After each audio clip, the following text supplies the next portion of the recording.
Ils se sont tous jetés sur moi avec des coups de poing. Et mon père, lui, il voulait directement me tuer. J'ai mis la honte sur la famille. Donc là, il fallait que je sois lapidé. Je me nomme Sela Moussa, j'ai 29 ans. Je viens de la Guinée-Conakry. J'ai commencé à avoir des attirances pour les garçons. Et c'était très dur d'ailleurs parce qu'avec mon papa, qui est responsable religieux, j'avais tellement peur. C'était interdit en islam. Toute chose que tu vas faire, il faut le faire cacher en fait. Donc moi, je me méfiais beaucoup. Mon premier copain, je l'ai rencontré à l'âge de 24 ans. Je vivais toujours dans la grande maison familiale. Je sautais par la fenêtre pour aller en boîte. C'est dans cette boîte que j'ai rencontré mon premier partenaire qui s'appelle Denis. J'ai eu un coup de foot pour lui. Il était assis, je me suis approché de lui. Et puis je lui ai dit, c'est pas grand chose, mais je t'aime bien.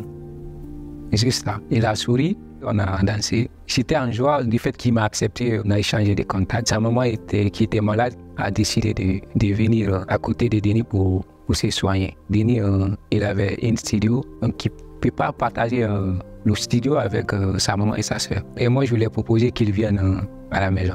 On partageait ma chambre, mon papa, et parce qu'il passait beaucoup plus de temps à la mosquée qu'à la maison. J'avais peur quand même. Finalement, ça a mal tourné. Ce soir-là, on est allé en boîte, moi et Denis, et on est resté jusqu'à 5 mois. Puis qu'on avait un peu bu et puis on est rentré. En plein débat sexuel, mon père revient, il a ouvert la porte. En même temps, il allume la lumière. Il nous trouve tous nous et puis l'un sur l'autre. Donc il reste ébahi 5 secondes comme ça, nous regardant, puis il se retourne en criant. Il y avait l'armoire, on a bloqué la porte parce que la porte n'avait pas de serrure. Mon papa, il est revenu.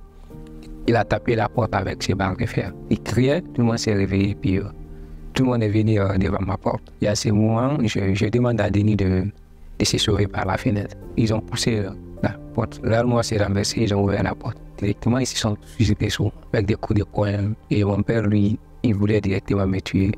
Il criait, je vais te tuer, je vais te tuer, avec ses barres de fer. C'est si mon demi-frère n'était pas là, je crois qu'il allait le faire. On lui a retiré la barre de fer et puis ils m'ont ligoté. Et là, en ce moment, il part si j'étais sur mon maman. En lui demandant si j'étais vraiment son fils. C'est pour lui, il était impossible qu'il soit le père géniteur de l'homosexuel. Il tape sur ma maman, elle s'enfuit, elle part se réfugier chez les voisins. Il appelle ses frères. Il disait, ouais, j'étais un animal et je ne méritais pas de vivre. J'ai mis la honte sur la famille. Donc là, il fallait que je sois lapidé. Moi, je reste attaché jusqu'au lendemain à l'aube. Lapidé, c'est de m'envoyer au village et puis creuser un trou jusqu'au niveau des coups. Et puis mettre la terre et puis il y a un nombre de cailloux et puis lancer sur toi jusqu'à la mort. Donc c'est ce qui devait être fait. Mon demi-frère, lui, il ne voulait pas. Il a pris ses risques pour me détacher. Quand il m'a détaché, j'ai réussi à me sauver. J'ai reçu un appel de ma maman qui me disait mon père et ses frères sont en recherche. Donc ma maman me dit il faut que je parte encore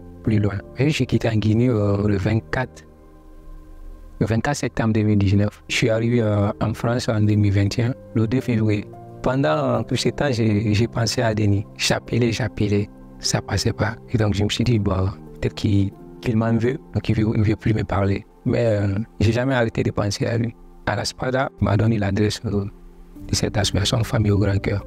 Donc depuis là, c'est cette association qui m'accompagne, qui m'héberge, qui m'aide psychologiquement, qui m'élève, qui m'éduque en même temps, qui me soutient à 100%. C'est vraiment une famille. J'ai rencontré Denis à travers les réseaux sociaux, sur Facebook. Et là, je lui envoie une demande. Il a accepté la demande. Je n'ai même pas envoyé le message, j'ai appelé. Il m'a expliqué tout ce qui s'est passé après. Après le décès de mon papa, ma famille se sont rendus chez lui et ils ont mis feu à sa voiture, sa moto aussi. C'est ce qui a fait que lui aussi, ses parents se sont mis au courant qu'il était homo. Il dit, mais tu viens en France?